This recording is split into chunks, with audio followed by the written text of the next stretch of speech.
I keep saying someday I'm going to make an entire video towards the improvement of the new player experience, but the more videos I make around the subject, the more I realize such a video would last a long ass time. And to be honest, I've already said and talked about many of the things that would go into such a video already. I might make a playlist containing them or just smash them all together into one big video. Let me know which one you guys prefer. But while you think on that one, let's talk about power creep. Power creep is a concept that as a lifespan of a game goes on, everything released needs to be bigger and better. You need a reason to consume new content. This is why something like Apex Legends' legend ability started out as these simple one-note things that merely assisted you in combat, and eventually they turned into multi-layered complex webs of 9 different effects that outright win you most fights. In Dogs Bite the Dust, power creep isn't as prevalent, but its sister, overloading, is. Recently, I re-downloaded this old MMO I used to play called L-Sword. I started playing L-Sword somewhere around 2012 or so. Back then, the newest character was this blonde kid named Chung. Every character only had 2 job paths, and each path only had 2 stages. The level cap was 60, and life was good. By the time I left the game somewhere in 2015 or so, they had gained 3 new characters, raised the level cap to 80, and introduced 3rd job paths. Re-downloading the game, at least 3 more characters have been added, a 4th job path, every path has 3 stages now, level cap is 99, and there's a dickload of new mechanics, skill trees, professions, and much, much more. This is an example of overloading, where the longer a game exists, the more shit keeps being introduced to keep the game interesting, the more new players are faced with an impenetrable wall of things they have to learn about.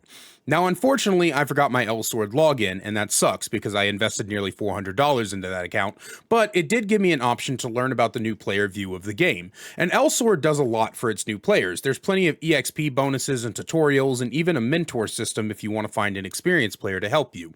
In general, they've done a pretty good job at giving new players a good foot in the door so they can catch up to the rest of the player base. Now, so far in this Improve the New Player Experience mini-series I've apparently started doing, we've covered the overwhelming amount of things to learn, the progression system not giving a fair amount of rewards, and the insane prices and grind time of gaining shards. And it's the last one I want to jump off of today. Right now, as of writing this video, not counting the Lost Stranger Things characters, there is 69 characters and 243 perks. When first purchasing the game, you will find yourself with 5 killers and 31 perks, counting the universal and teachables, and for survivors, you'll get 7 survivors and 39 perks, counting universals and teachables.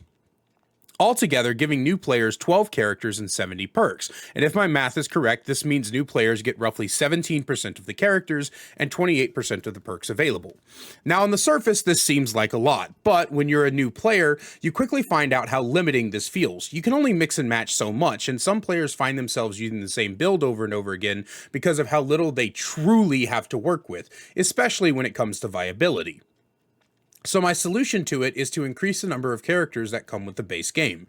This both allows new players to get a better head start on catching up via getting new characters, and allows them to more easily earn perks to create fun, viable builds. In that regard, I am proposing 5 new killers and 7 new survivors be added to the base game, effectively doubling everything. Let's start with the killers. The first killer I'd like to see them add to the base game is the Plague. Not only is Plague a well-rounded A-tier character, but she also has one of the best perk spreads in the game. Corrupt is great for newer killers to get more time in a match to help them learn the game better. Infectious is a fantastic info perk that procs on any downs, including Billy's Chainsaw, Nurse Blink, and Huntress Hatchets. It also works incredibly well on Wraith, and Dark Devotion is niche, but it's still an incredibly fun perk. Next up, I think the Dredge would be a good killer to hang out. While Dredge is not higher up in the tiers, nor are their perk spreads particularly interesting with it, even including some of the worst and most niche perks in the game, I think that the different style Dredge offers is really good for new players. It gives them an anti-loop killer who's better than Trapper, and also has enough unique mechanics about them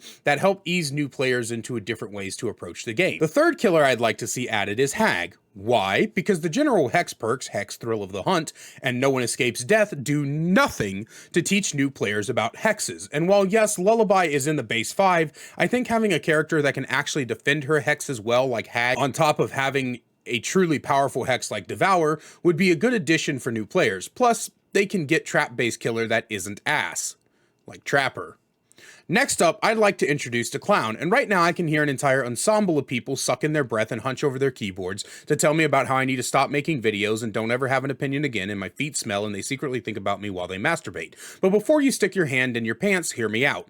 The clown is a great starter killer. He has a relatively good chase powder for newer players, he's easy to understand, and his Bamboozle and Pop the Weasel perks give new players a good chase perk and a good slowdown perk that they have to earn. It's one of the better things that I think needs to be added to the game, and it's one of the better starter killers in general. Clown may be a pain in the ass to go against. In fact, most of these killers are a pain in the ass to go against, but I think it's really important that people need to understand that newer players need to have lower tiered killers with decent powers for their MMR so that they can start understanding the game a little bit better before they start buying things like Blight and Pyramid Head and Pinhead and Sadako, etc., etc. Finally, I think we should give new players Trickster. Yes, he's fucking terrible. Ooh-wee. People hate going against him. He can be miserable to play against, but he has no way out, and it's such a good perk that needs to be in the hands of new players. Also, he's one of the most visually interesting killers in the game, and that just can't be passed up. Moving on to survivors. Now, unlike killers where you take both the power and perks into account, for the 7 survivors I would like to add to the base game, we are only going to be focused on perks. The idea here is not to hand out powerful perks left and right, but more to balance the spread a bit more and also provide a tad more unique ideas, as well as give players a better foot in the door.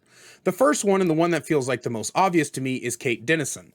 Boil Over, as much as I hate it, is a pretty significant perk if you find yourself going down a lot. It can help new players against baby killers, because baby killers never know how to check surroundings first, and they also don't understand how to counter the forced wiggle of Boil Over. Dance With Me is okay, but Windows helps a lot in learning loop layouts and map knowledge. Next up, I think Michaela is a great choice. It gives new players immediate access to boons, as there is no boon general perk, and while Circle of Healing isn't as great as it used to be, it's still not terrible if you're playing with friends, which a lot of new players end up playing with friends in the beginning, because that's how they get in the game to the first place.